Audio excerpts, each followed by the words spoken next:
As twilight painted the research vessel's deck in shades of purple, Dr. Nadia Wells adjusted her deep-sea sensors one final time. The South Pacific's gentle swells masked the crushing depths below, where her team's underwater laboratory waited at 3,000 meters. Something had been interfering with their equipment for weeks, anomalous readings that defied explanation. "Bioluminescence patterns normal, Professor?" asked Jin, her graduate assistant, monitoring the screens. "Nothing about these readings is normal," Nadia muttered, brushing salt-stiffened curls from her face. The interference had started 3 months ago, coinciding with a strange temperature shift in the abyssal plain. Traditional scientific explanations fell short, leading her team to more radical theories. A soft ping from the sonar drew her attention. There, she pointed to a flowing shape on the screen. Unlike any marine life she'd documented in 15 years of deep-sea research. "Ready the submersible. We're going down." Jin's eyes widened. "At this hour, the night dive protocols. Sometimes we have to break protocol to make discoveries," Nadia said, already heading for the dive prep room. Within 30 minutes, she was guiding their two-person submersible through the midnight waters, powerful lights cutting through the darkness. At 2,500 meters, they encountered the anomaly. What initially appeared to be a school of bioluminescent fish resolved into something else entirely. A coordinated pattern of lights forming complex geometric shapes. As they watched, transfixed, the lights began to move with purpose, approaching their vessel. "Jin, are you recording this?" Nadia whispered, though there was no need for quiet in their sealed craft. "Yes, but, Professor, these patterns, they're not random. They're repeating. Like language," Nadia finished, her heart racing. The lights drew closer, and within their glow, they could finally discern a form, sleek, humanoid, but clearly not human.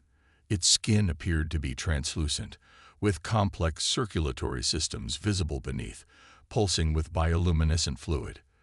The being raised a hand toward their vessel, and suddenly their communication system crackled to life with a series of melodic tones. Nadia felt her scientific training warring with the impossible reality before her. After 3 attempts, she managed to speak. "This is Dr. Nadia Wells of the Earth Oceanographic Institute. We mean you no harm." The musical tones shifted, became more complex, and then, impossibly, resolved into words. "I am Raira, seeker of the third deep. Your waters, they sing to us." Jin gripped Nadia's arm. "Professor, it's speaking English." "How?" "Some kind of advanced translation technology," Nadia guessed, though she knew this was far beyond any Earth science. "Riara, are you not from Earth?" The beam's bioluminescence pulsed in what seemed like amusement. "We come from the oceans of Kepler-16 bits, drawn by the unique properties of your world's waters. They hold something we lost long ago." As Riara moved closer to their viewport, Nadia could see the intricate patterns flowing through its body. Like living circuitry made of light and liquid, every movement created ripples of luminescence in the surrounding water. "Our instruments detected your presence weeks ago," Nadia said. "Why reveal yourself now?" "Because you seek understanding, not control," Riara responded. "We have watched your kind's vessels, studied your methods. You, Nadia Wells, ask questions before making assumptions. This is why I chose to appear." The implications staggered her. An aquatic alien civilization, advanced enough for interstellar travel, had been studying them. And now they were making first contact, not with governments or military forces, but with a scientific research team in the middle of the Pacific. "What do you mean by something you lost?" Jin asked, his scientific curiosity overcoming his initial shock. Riara's patterns shifted to deeper blues. "Our oceans are dying. A catastrophe of our own making. But your waters, they contain properties we haven't seen since our ancient times. Properties that could save our world." Nadia's mind raced with possibilities. "You're suggesting some kind of molecular or quantum difference in Earth's oceans?" "Yes," Ryera confirmed, moving in a graceful arc around their submersible. "We seek permission to study these properties, to understand what makes your waters unique. In exchange, we offer knowledge that could revolutionize your understanding of marine sciences." Before Nadia could respond, their submersible's emergency comm crackled. "Dr. Wells, surface immediately. We're detecting multiple vessels approaching your position." She exchanged worried looks with Jin. Someone else had noticed their visitor. "Ryera, you need to hide. More humans are coming, and they might not all share our scientific interests." The alien's luminescence dimmed slightly. "I understand. But I trust you, Nadia Wells. When the waters are clear again, look for my signal. We have much to discuss." As Ryera disappeared into the depths, Nadia began their ascent, her mind whirling with implications. She had just made first contact with an alien species, one that might hold the key to understanding Earth's oceans in entirely new ways. But with government vessels approaching, she knew keeping this discovery purely scientific would be her greatest challenge yet. The surface world was about to become far more complicated than the mysterious depths below. Beneath the surface, 2 weeks after first contact, Nadia found herself sneaking into her own laboratory at midnight. The facility had been temporarily closed for maintenance, a paper-thin excuse from the government to clear out her research team while they investigated the anomalous readings. But they hadn't counted on her backup keycard or her determination. The moonlight filtering through the underwater observatory's dome cast rippling shadows across empty workstations. Nadia moved quietly, though she knew the skeleton security crew wouldn't patrol this section for another hour. She reached her station and began uploading the modified sonar program she'd developed. "I hope you know what you're risking," came Jin's whispered voice. She hadn't heard him follow her in. "You shouldn't be here," she said, though she was secretly grateful for his presence. "If they catch you, they'll what? Add me to the list of people they're already suspicious of." He moved to the adjacent console, fingers flying across the keyboard. "Besides, someone needs to monitor the background frequencies while you run the translator." The translator was their secret weapon, an algorithm Nadia had created based on Ryera's unique bioluminescent patterns. It converted the aliens' light-based language into sound waves their computers could process, and vice versa. Crude, but effective. A soft ping from the sonar indicated a familiar presence in the depths below. Nadia activated the translator, sending out a pattern of pulses. Moments later, Ryera's ethereal form appeared beyond the observatory's reinforced windows. "Your guards are persistent." The alien's translated voice came through their speakers, tinged with what sounded like amusement. "I had to navigate through 3 different patrol patterns to reach you." "The government's taking a keen interest in our equipment malfunction," Nadia replied. "Have you found what you needed in the water samples?" Ryera's bioluminescence shifted to deeper blues, a pattern Nadia had learned indicated concern. "The preliminary analysis is troubling. Your oceans contain elements we haven't seen in millennia, quantum structures that shouldn't be possible under normal conditions." "Define normal," Jin said, leaning forward. "Your waters resonate at frequencies that suggest conscious interaction with organic matter. They're not just a medium for life, they're semi-sentient themselves." Nadia's mind reeled at the implications. "Are you saying Earth's oceans are alive? In a way your science hasn't yet recognized. This is why our worlds are linked. Our ancient texts speak of when our oceans held the same properties. Ryera's patterns dimmed momentarily. Before we stripped them of their essence in our drive for technological advancement." A sudden alert flashed on Jin's screen. "Security patrols changing pattern. They're heading this way." "Someone must have detected the power usage," Nadia said, quickly beginning shutdown procedures. But before she could complete them, the laboratory's lights blazed to life. "Step away from the consoles." The voice belonged to Dr. Marcus Reed, her former mentor and now the government's chief scientific advisor. He stood in the doorway, flanked by armed security personnel. "I'm disappointed, Nadia. I expected better operational security from you." "Marcus, listen." Nadia started, positioning herself to block their view of the window where Riara still hovered. "What we've discovered here is a potential national security threat." He cut her off, then softened his tone. "But it could also be the greatest scientific breakthrough in human history. That's why we need to handle this properly, through official channels." "Official channels mean military control," Jin protested. "They'll turn this into a weapon. They'll study it, as we should," Marcus countered, moving further into the lab. "Think about it, Nadia. Conscious water. The applications are endless. Medicine, technology, defense. Like what happened with Riara's people," Nadia interrupted. "They followed the same path you're suggesting. It destroyed their oceans." Marcus paused, his expression shifting from confidence to genuine curiosity. "Their oceans. You've learned about their world." Before she could respond, one of the security officers shouted and raised his weapon. Riara had moved into full view of the window, her bioluminescence pulsing with intense patterns that the translator struggled to keep up with. "Your kind always reaches for control before understanding." Riara's translated voice filled the lab. "But there are forces in these waters beyond your ability to contain. We learned this too late. Will you make the same mistake?" The lab's lights flickered, and the water beyond the windows began to swirl with an otherworldly glow.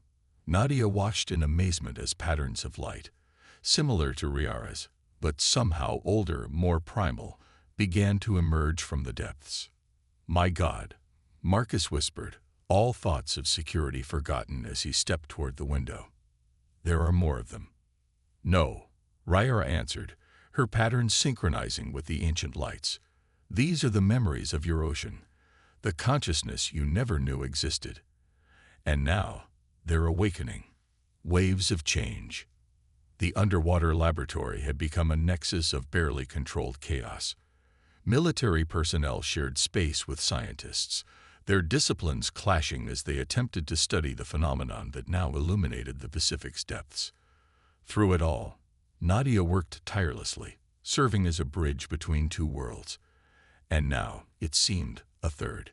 "The patterns are intensifying," she reported, studying the latest readings. The ocean's bioluminescence had spread across hundreds of square kilometers, visible from space. "It's like the water itself is trying to communicate." "That's precisely what's happening." Riara's translated voice came through their new, officially sanctioned communication system. The alien diplomat, as she was now officially designated, hovered near the observatory's main window. "Your oceans are remembering what they once were, what all cosmic waters once were."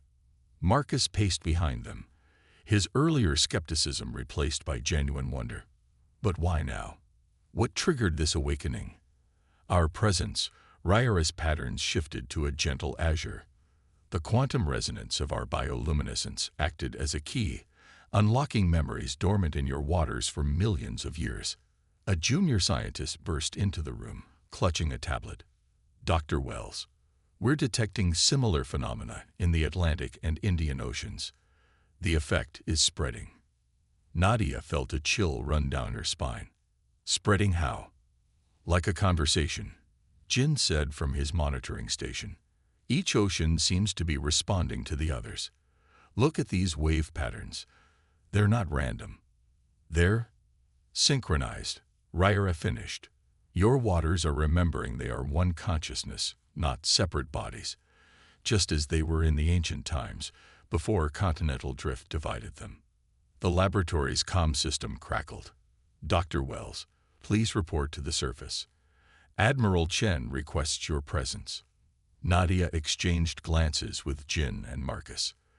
The military had been surprisingly cooperative so far, but this sudden awakening of Earth's oceans would test their patience. She took the elevator to the surface facility, where she found Admiral Chen studying satellite imagery. "Doctor," he acknowledged her presence without looking up. "Would you care to explain why the Pacific Ocean is putting on a light show visible from the International Space Station?"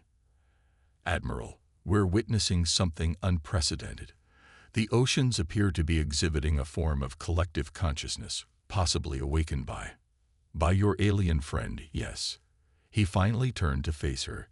The same alien whose people lost their own oceans to some catastrophe they've been remarkably vague about. And now Earth's oceans are behaving strangely. You understand my concern. Riera's people didn't destroy their oceans through malice, Nadia argued. They did it through ignorance. The same kind of ignorance we've shown by treating our oceans as nothing more than resources to be exploited. Pretty words, Doctor, but I have a duty to protect. A violent tremor cut him off, sending equipment crashing to the floor. Through the facility's windows, they watched in awe as massive columns of luminescent water rose from the ocean's surface, twisting into impossible shapes before falling back. My God, the Admiral breathed. What's happening? Nadia's tablet lit up with an urgent message from Jin. The consciousness is spreading faster than predicted. All major bodies of water are showing signs of activation. Even groundwater is beginning to respond. Admiral, Nadia said, her voice steady despite her racing heart. I need you to listen carefully. What's happening isn't an attack or an invasion. It's an awakening. Earth's waters are remembering what they once were, a unified, conscious entity. Fighting this would be like fighting gravity. Then what do you suggest? We learn. We adapt. We work with Riera's people to understand what this means for both our worlds. She met his gaze. Their past mistakes can be our lessons. Before he could respond, another tremor shook the facility. This time, the vibrations carried a distinct pattern, one that made the water in their coffee cups ripple in geometric shapes. It's trying to communicate, Nadia whispered, reaching for her tablet. Not just with us, but with everything that contains water, including our own bodies. The Admiral's phone buzzed with multiple alerts, similar reports coming in from every coastal facility worldwide. Whatever this is, Doctor, it's gone global. No, Nadia corrected, understanding dawning in her eyes. It's gone universal. This is what Riera's people discovered too late. Water isn't just a substance, it's a network. A communication system that spans not just our planet, but potentially the entire cosmos. As if in response to her words, the ocean beneath them pulsed with light, sending waves of bioluminescence racing toward the horizon. In the laboratory below, instruments recorded patterns that mirrored the quantum signatures of Riera's bioluminescence. Earth's oceans weren't just awakening. They were reaching out to their cosmic cousins. The question was, what would they say to each other after eons of silence? And how would humanity handle being part of a conversation that spanned the stars? Ocean's Promise. 72 hours into what the media had dubbed the awakening, Nadia stood on the research vessel's deck, watching sheets of luminescent rain fall from clouds that pulsed with their own inner light. The water cycle itself had become part of the global consciousness, creating displays that made the northern lights look dim by comparison. The patterns are stabilizing, Jin reported from behind his waterproof tablet. The initial shock waves are settling into more regular rhythms. Like a heartbeat, Nadia mused, holding out her hand to catch the glowing droplets. Where they touched her skin, she felt tiny vibrations, microscopic attempts at communication. Riera surfaced nearby, her bioluminescence now perfectly synchronized with the ocean's patterns. Your world's waters are remembering faster than ours did, perhaps because they were never truly asleep, just waiting. The past 3 days had brought unprecedented changes. Coastal cities reported strange phenomena as municipal water systems began exhibiting signs of consciousness. Marine life demonstrated new behaviors, moving in patterns that matched the ocean's luminescent pulses, and perhaps most significantly, humans themselves started reporting unusual experiences. Dreams of vast underwater networks, sensations of connection with bodies of water, and an increasing awareness of their own liquid nature. Dr. Wells, a junior researcher, rushed up, his excitement palpable. "That who you just confirmed it. Hospital patients worldwide are showing accelerated healing when treated with water from active zones. It's like the water itself is directing cellular repair." Before Nadia could respond, Admiral Chen's helicopter appeared on the horizon. Since the awakening began, he'd become an unexpected ally, helping to maintain calm as the world's governments grappled with this new reality. The Admiral's expression was grave as he stepped onto the deck. "We've got a situation. The United Nations is convening an emergency session. Some nations are calling for military action to contain the phenomenon." "Contain an ocean?" Jin scoffed. "That's like trying to contain the sky." Nevertheless, Chen continued, "They're preparing submersible drones with electromagnetic pulse weapons. They think they can shock the water back to normal." Ryara's patterns flashed with alarm. "That would be catastrophic. You cannot force consciousness back into dormancy without destroying it. My people learned this at terrible cost." Nadia felt a sudden vibration through the deck. Not a wave, but something deeper. The ocean's surface began to swirl, forming patterns she recognized from her translation software. It was communicating directly, no instruments needed. "It's showing us," she whispered as images formed in her mind. She wasn't the only one seeing them. Around the ship, people stopped and stared into the middle distance, witnessing the same vision. They saw Earth's oceans as they were billions of years ago, teeming with possibilities, a vast neural network spanning the globe. They saw other worlds, their waters singing across space in patterns of quantum entanglement. They saw Ryara's world, before and after their catastrophic attempt to control their oceans. And they saw possible futures, both bright and dark, depending on the choices made in coming days.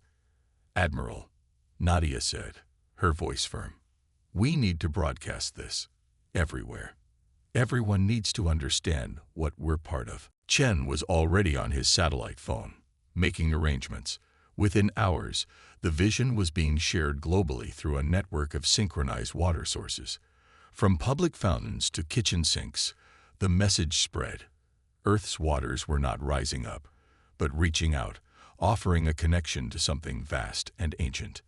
The UN session was canceled as representatives reported experiencing the vision in their own water supplies. Military forces stood down. Scientists worldwide began documenting changes in everything from weather patterns to human health.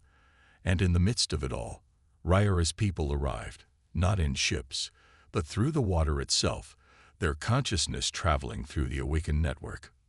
1 month later, Nadia stood on the same deck, watching children play in the luminescent waves. Fear had given way to wonder as humanity adapted to their new reality. Water was no longer just a resource but a partner, a conscious collaborator in Earth's evolution. "We never dreamed it would happen this way," Ryara said, her patterns reflecting joy. "We sought to heal our own oceans, but instead found a way to reconnect all waters, everywhere."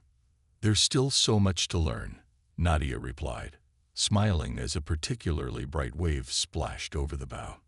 "The water's consciousness is changing everything. Medicine, technology, even space travel. We're having to rethink every field of science. That's the gift of awakening." Ryara's patterns shifted to a deep, thoughtful blue. Not just the water remembering what it once was, but all of us remembering what we could be. As if in response, the ocean surged with light, its patterns spelling out possibilities in a language that spanned galaxies. Humanity had taken its first steps into a larger universe, guided by the most abundant substance on Earth. The waters that had birthed life now offered a path to its next evolution. And somewhere in the depths, ancient consciousness stirred and smiled as the cosmic conversation continued.